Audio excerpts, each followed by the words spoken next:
నా పేరు అరుణ్ కుమార్, సిపిఐ గుంటూరు నగర కార్యదర్శి. ఈ గుంటూరు జిల్లాలో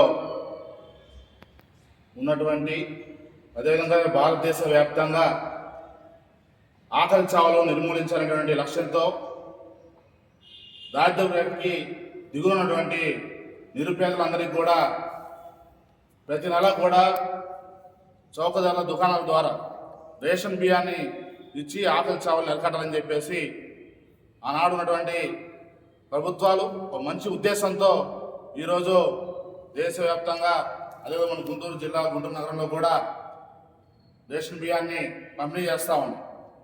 కానీ ఆ యొక్క లక్ష్యాలకి తూట్లు పొడుస్తూ గుంటూరు జిల్లా సివిల్ సప్లై కార్పొరేషన్లో దొంగలు పడ్డారు. ఈ యొక్క దొంగలు పందికొక్కుల్లా చేరి ప్రజలకు చేరవలసినటువంటి రేషన్ బియ్యాన్ని దోపిడీ చేస్తూ ఉన్నారు. వందల వేల క్వింటాల రేషన్ బియ్యం సరిహద్దులు దాటి అక్రమంగా తరలిస్తూ ఉన్నారు.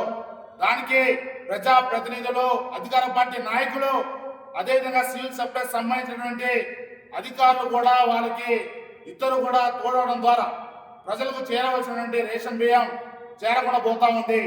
ఈ గుంటూరు నగరంలో ఉన్నటువంటి రేషన్ దుకాణాలకు సంబంధించిన కొంతమంది అవినీతి అక్రమార్కులు ఒక ముఠాగా చేరి ప్రధానంగా గుంటూరు 1 టౌన్ 2 టౌన్ ఉన్నటువంటి వారందరూ కూడా ప్రజలకు చేరవలసినటువంటి రేషన్ బియ్యాన్ని చేరకుండా అడ్డుపడతా ఉన్నారు. రేషన్ బియ్యం వచ్చినటువంటి 2 రోజుల్లోనే 3 రోజుల్లోనే అయిపోతుందని చెప్పి చెప్తా ఉన్నారు. మరొకసారి బియ్యం అడుగుతా ఉంటే మీకు డబ్బులు కావాలంటే ఇస్తాం, కానీ రేషన్ బియ్యం మాత్రం లేదని చెప్పేసి చెప్తా ఉన్నారు. అంటే మీరు ప్రజలకు చేరవలసిన రేషన్ బియ్యాన్ని మీరు ఎందుకు అమ్ముకుంటా ఉన్నారు? దీనిపైన గుంటూరు జిల్లా కలెక్టర్ గారు, విజిలెన్స్ అధికారుల యొక్క పర్యవేక్షణ లోపం వల్లనే ఈ విధంగా జరుగుతూ ఉన్నది.